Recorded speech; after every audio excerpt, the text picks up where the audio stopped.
హనుమంతుడు కేవలం బలం ఉన్న దేవుడు మాత్రమే కాదు, మన మనసుని ఎలా గెలవాలో చెప్పే గొప్ప రహస్యం కూడా ఆయనలో దాగి ఉంది.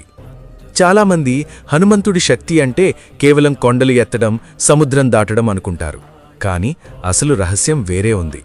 హనుమంతుడు శక్తికి చిహ్నం.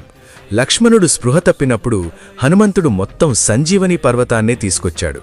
దీనర్థం సమస్య ఎంత పెద్దదైనా వెనక్కి తగ్గకుండా నిలబడటం. హనుమంతుడు జ్ఞానానికి చిహ్నం. లంకలోకి వెళ్ళినప్పుడు ఆయన కేవలం బలాన్ని కాదు, తెలివిని కూడా ఉపయోగించాడు. చిన్న రూపం ధరించి సీతమ్మను వెతికాడు. దీనర్థం ప్రతి సమస్యను బలంతో కాదు, సరైన ఆలోచనతో గెలవాలి.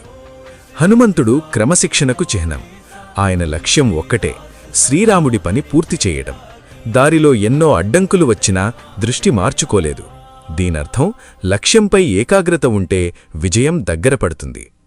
హనుమంతుడు భక్తికి చిహ్నం.